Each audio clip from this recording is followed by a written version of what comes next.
오늘 저희들에게 허락된 하나님의 말씀은 구약 성경 욥기서입니다. 구약 성경 욥기서 42장 10절에서 17절 말씀입니다.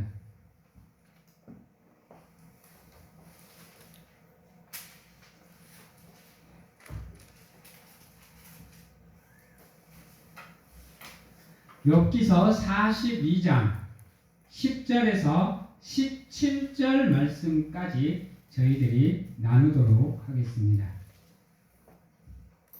제가 봉독해 드리도록 하겠습니다. 욥이 그의 친구들을 위하여 기도할 때 여호와께서 욥의 공경을 돌이키시고 여호와께서 욥에게 이전 모든 소유보다 갑절이나 주신지라. 이에 그의 모든 형제와 자매와 이전에 알던 이들이 다 와서 그의 집에서 그와 함께 음식을 먹고 여호와께서 그에게 내리신 모든 재앙에 관하여 그를 위하여 슬퍼하며 위로하고 각각 캐시타 하나씩과 금고리 하나씩을 주었더라.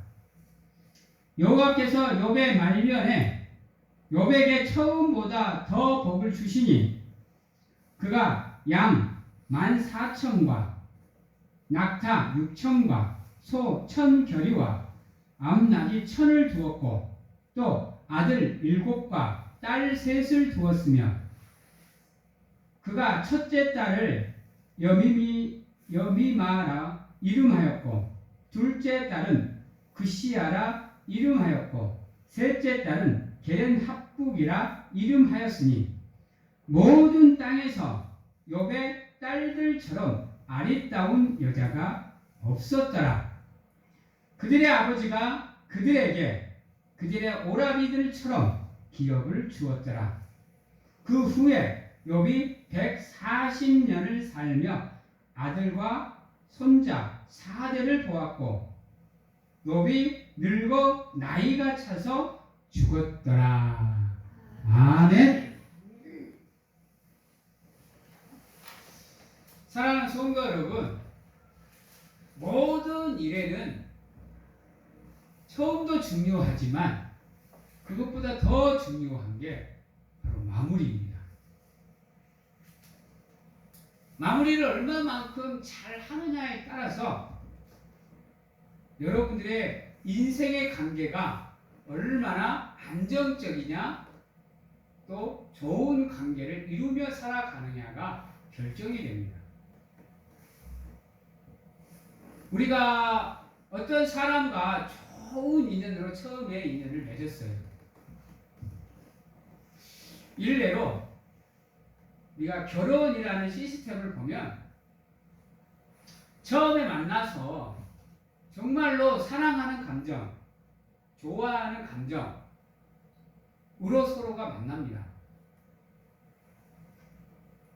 그런데 안타깝게도 인간 사회는 그렇게 좋은 만남으로 이루어진 결혼임에도 불구하고 끝이 아름답지 못한 경우가 너무 많습니다.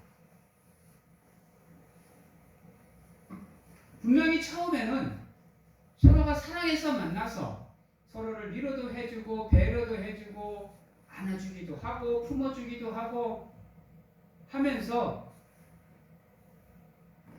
아름다운 만남을 가져왔을 건데 그렇지 못하고 끝을 낼 때는 서로가 서로를 헐뜯고 완전히 매장시켜버리려고 그러고 이미지를 극악으로 만들어버리는 경우가 너무나도 많습니다. 지금 현재 이 세상에서 일어나는 일들의 처음과 끝이 다 그와 같습니다. 모든 사람들이 만남을 가질 때는 안 좋은 인연이 어디 있을까요? 안 좋은 인연이었으면 그런 관계를 맺어갈까요? 지금 사회적인 이슈가 되고 있는 여러 가지 일들을 한번 보십시오. 안타까운 모습들이 너무 많습니다. 그래서 우리 인간 사이에 중요한 건 만남도 중요하지만요, 헤어짐도 아름다워야 되는 거예요. 그래야 다음에 부딪혔을 때, 다음에 만났을 때 아무런 문제가 없는 거예요. 헤어짐이 안 좋다 보니까 복수심에 불타서 죽이고 살리는 이런 엄청난 일들도 벌어집니다. 제가 잠깐 뉴스를 봤는데 이혼한 며느리가 시댁 식구를 불러서 점심 초대를 해서 3명을 사망시켜 버렸습니다.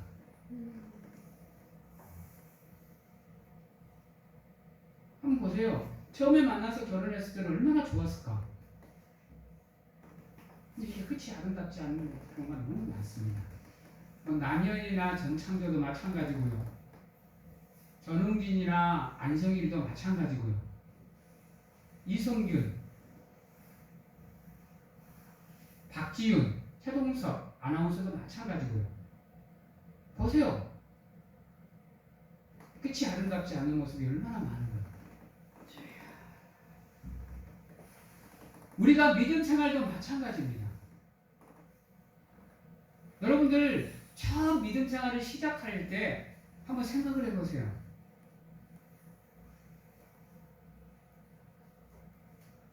하나님께 얼마나 집중하는 믿음 생활을 했는지요. 기도할 때마다, 예배 드릴 때마다. 근데 그 첫사랑을 잊어버린 지금 여러분들의 모습을 한번 돌아보시고 점검해 보셔야 됩니다. 왜? 나중에 끝이 아름답지 못할 수도 있기 때문입니다. 만약에 예수님께서 이 땅에 오셔서 여러분들이 예수 그리스도 앞에 심판대에 서야 되는데 그때의 여러분들의 모습도 아름다워야 되지 않겠습니까? 그렇지 않습니까? 만약에 내가 심판대에 딱 섰는데 예수님께서 나는 모른다, 너 누구냐, 악하고 게으른 종아 이래버리면 여러분 그 순간 여러분들의 삶은 무의미해져 버립니다. 잘못한 삶이 되고 잘못된 믿음이 되어버려요. 우리가 믿음 생활을 하고 믿음의 여정을 걸어가는 이유는 뭐냐? 그 순간을 위해서인 거예요. 그래서 여러분들의 믿음 생활의 끝을 한 번쯤은 돌아보셔야 돼요. 그래야 여러분들의 삶을 점검할 수 있는 여유가 생겨요. 마냥 주어진 대로 살다 보면요, 여러분들의 삶을 점검할 기회조차 없어져요. 그래서 때론 신학자들이 뭐라고 얘기하느냐, 때론 성도들은 종말론적인 삶을 살아야 된다고 얘기를 해요. 여러분들 초대교회 성도들은요, 예수 그리스도 금방 올 줄 알았어요. 그래서 어떠한 시련과 고난이 다가와도요, 그 앞에 두려움이 없었어요. 여러분, 사자의 밥이 돼도, 불에 타 죽어도, 십자가에 못 박혀서 죽어도 곧 종말이 올 거라고 생각을 했기 때문에, 곧 예수 그리스도가 다시 올 거라고 생각을 했기 때문에 그 순교가 두렵지 않았어요. 담담하게 순교를 받아들일 수 있었던 이유도 거기에 있어요. 사랑하는 성도 여러분, 때론 우리 성도들이 종말론적인 삶을 사셔야 돼요. 그래야 자기 삶의 채찍질을 할 수 있고 자기 믿음의 절차 탕마를 할 수 있게 됩니다. 그렇지 않으면 그냥 주어지는 삶 그저 그렇게 살아갑니다. 여러분, 한 달란트 받은 사람의 삶이 잘못된 삶이 아니에요. 우리 세상적인 삶으로 보면 그거보다 현명한 삶이 없어요. 여러분 생각을 해봐요. 괜히 잘못해갖고 사기당하고 한 달란트 날려버리면 그거 어떻게 감당해요?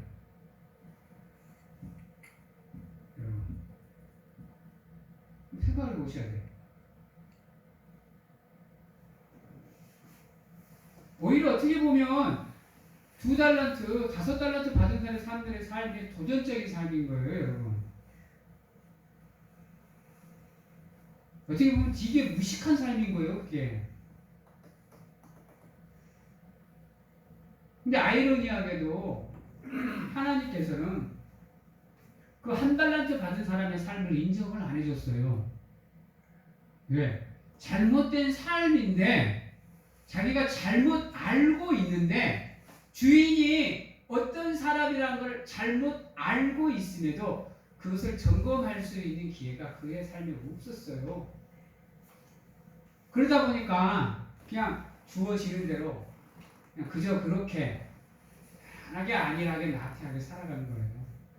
어떻게 보면 예수님은 그 모습을 더 질책했을지도 몰라요. 그래서 말하는 게 게으른 종아 그래요.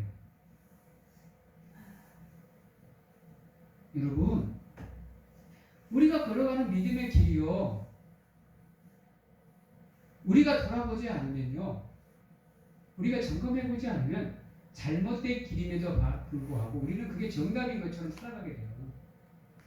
그러다 보면 결국에는 마지막에는요, 어떠한 삶이 우리에게 주어질지는 아무도 장담을 못해요. 오늘 욥의 모습을 한번 보세요. 욥의 모습을. 욥기서 1장부터 42장까지의 욥의 삶의 모습을 한번 가만히 그려보세요. 그것만큼 힘든 삶이 어디 있어요? 여러분, 재산 다 잃어, 사랑하는 자녀 다 잃어, 사랑하는 아내를 잃어, 사랑하는 친구들을 잃어, 사랑하는 이웃들을 잃어. 인생에 남는 게 하나 없잖아. 거기다가 건강까지 무너져. 우리는 이런 사람들의 삶을 뭐라 그래요? 실패자, 낙오자, 이렇게 부르잖아요. 세상적인 관점으로 보면 욥의 삶은 진짜로 삶이 아니에요. 이건 사람이 살아갈 수 있는 삶이 아니라니까요. 우리 세상에는요, 그러한 삶을 사는 사람도 꽤 많아요. 결국은 버텨내지 못하고 이겨내지 못하고 스스로의 삶을 끊어버리는 경우가 얼마나 많아요. 욥의 입장에서 그럴 수 있어요. 욥의 입장에서 스스로 삶을 포기하고 싶을 때가 있다니까요. 오죽했으면 자기가 태어나는 날을 저주해요. 내가 차라리 이 세상에 태어나지 않았더라면, 오죽했으면 하나님이 인정할 믿음을 갖고 있고 사탄에게까지 자랑할 믿음을 갖고 있는 욥이 오죽했으면 그렇게 원망을 할까요?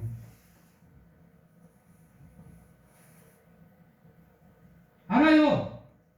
누구보다도 하나님이 잘 알고 계세요. 여러분들이 걸어가는 그 삶의 한 자국, 한 발자국 한 발자국의 무게가 얼마나 무거운지 여러분들보다도 하나님이 더 쉽게 알고 계세요.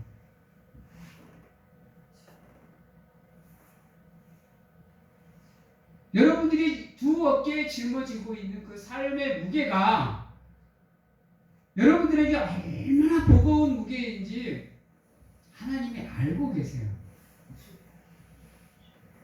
그걸 헤아리고 계신다니까요.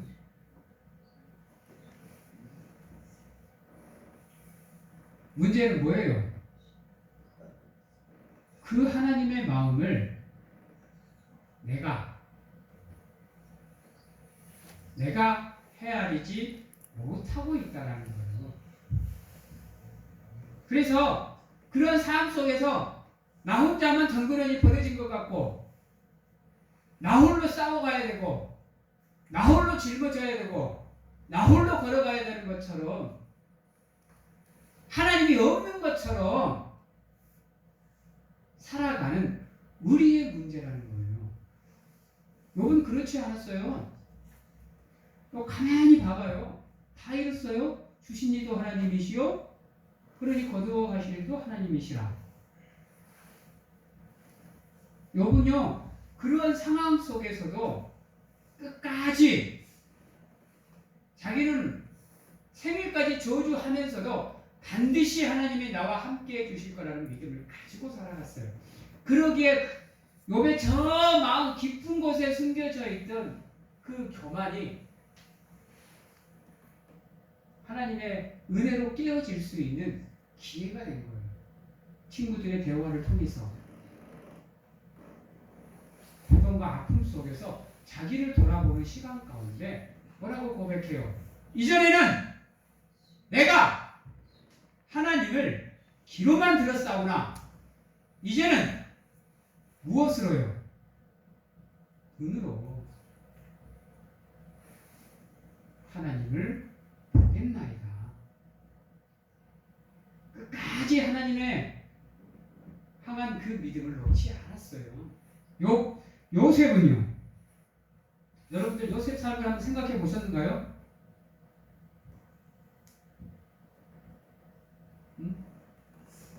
형들이, 사랑하는 형들이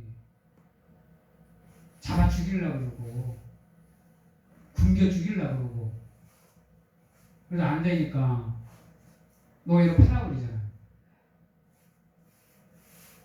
억울한 누명 쓰고 감옥 가잖아요.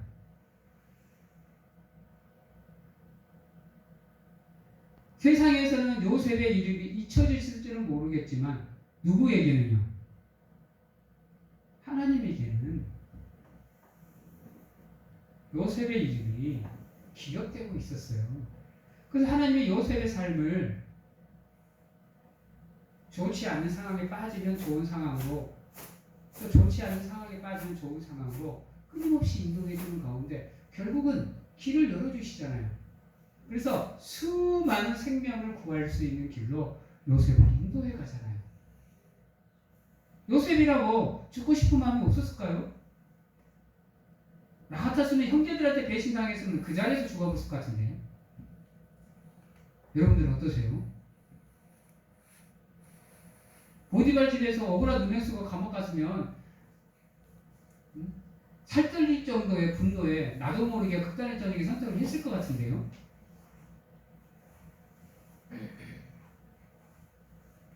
그런데도 요셉은요 무엇을 믿었느냐? 하나님이 끝까지 자기와 함께 해줄 것을 믿었어요. 우리 사랑하는 성도님들도 마찬가지인 거라요. 마찬가지로 비록 우리가 살아가는 삶은 넉넉한 삶이 아니지만 좋은 상황에 놓인 삶도 아니지만 반드시 하나님이 나와 함께 해주실 거라는 믿음을 가지고 살아가셔야 돼요. 그 믿음이 하나님의 마음을 움직여요. 하나님의 때에. 그렇지 않고는 하나님의 마음을 움직일 방법이 없어요, 여러분. 여러분들이 세상에 있는 모든 것을 다 하나님께 갖다 바쳐봐요. 하나님이 좋아하시는가? 그래서 그러잖아요. 천천의 기름보다도 하나님을 찾아오는 단 한 사람의 영혼, 그 영혼이 하나님께 더 소중하다고 얘기하잖아요. 하나님이 원하시는 거 물론 여러분들이 11조로 감사로 예물을 드리는 것도 하나님 기뻐하셔요. 왜? 그것 또한 여러분들의 믿음의 고백이니까, 여러분들의 믿음의 분량이니까. 그러나 하나님이 그것보다 더 좋아하는 거, 그 물질을 위해 여러분들의 자원하는 마음, 하나님을 갈망하는 마음, 그런 모습들을 하나님이 더 원하신다라는 거예요. 예배 안에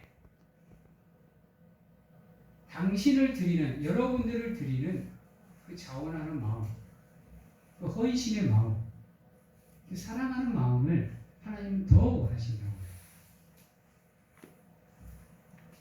그래서 여러분들이 늘 하나님이 언제나 매 순간 항상 매일 날마다 나와 함께 하고 계심을 믿는다고 한다면 어떠한 상황에서도 여러분들의 믿음은 흔들리지 않아요. 곡선이 안 그려진다니까요. 그런 사람은요. 마음이 편안해요. 왜? 하나님이 반드시 나와 함께 해줄 것을 믿고 있으니까요. 요셉처럼, 다윗처럼, 바울처럼, 아브라함처럼 삶의 굴곡은 누구나가 다 있습니다. 그러나 그 굴곡을 이겨내는 방법은 모든 사람들이 다 다릅니다. 그러나 여러분들만큼은 그 상황 속에서도 흔들리지 않을 수 있도록 같이 믿음을 붙잡으셔야 돼요. 그게 하나님이 항상 지금도 살아계셔서 나와 함께 하신다라는 믿음으로 무장하는 거예요.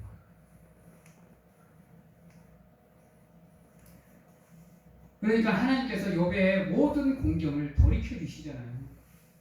떠났던 사람들마저도 다시금 돌아오게 만들잖아요. 그래서 위로받게 만드시잖아요. 회복시켜 주시잖아요.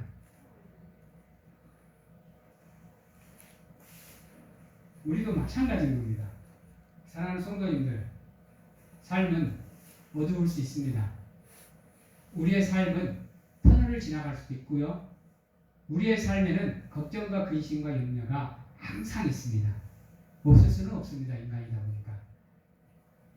그러나 하나님이 나와 함께함을 믿는 순간 그 근심거리가 걱정거리가 되는 게 아니라 그냥 평범한 하나의 일이 됩니다. 그러다 보니까 우리가 그것들 앞에서 무서워할 필요도 없고 염려할 필요도 없게 되는 겁니다. 어떻습니까? 지금 여러분들의 삶에는 하나님이 살아 계심을 믿는 믿음이 있으십니까? 지금 여러분들의 삶에, 여러분들의 믿음에는 그 살아계신 하나님이 여러분들과 함께 해 주심을 믿으십니까? 여러분들 한번 돌이켜 보시고 점검해 보셔요. 여러분들의 삶에 믿음의 곡선이 생기는 이유는 그 이유입니다. 내가 하나님의 살아계심을 못 믿기 때문에, 하나님이 나와 함께함을 의심하기 때문에 여러분들이 강하고 담대한 믿음을 가질 수가 없게 되는 겁니다. 역처럼 수많은 성경의 인물들처럼 그 상황 속에서 여러분들이 흔들리지 않는 믿음을 가지고 담담하게 여러분들의 삶과 믿음을 지켜가기 위해서는 끊임없이 하나님이 나와 함께 하심을 알아야 됩니다.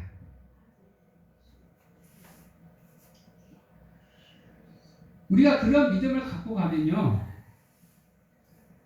우리가 어떠한 상황에 놓여도 하나님이 우리의 상황을 헤아려 주십니다. 그리고 돌이켜 주십니다. 이 믿음을 가지시고 강하고 담대한 믿음으로 여러분들의 삶을 무장하시는 가운데 처음보다 더 나은 끝을 준비할 수 있는 사랑하는 성도님들 되시고요. 그 믿음을 통해서 끝까지 여러분들의 믿음을 지키는 가운데 하나님이 여러분들을 바라보며 착하고 선한 종아라고 칭찬할 수 있도록 여러분들의 삶을 점검하시고 또 점검하시는 가운데 하나님이 원하시는 장성한 분량까지 성장해 가시기 위해서 노력하는 사랑하는 성도님들이 다 되시기를 주님의 이름으로 축원합니다. 기도하겠습니다. 사랑의 하나님 감사합니다. 하나님께서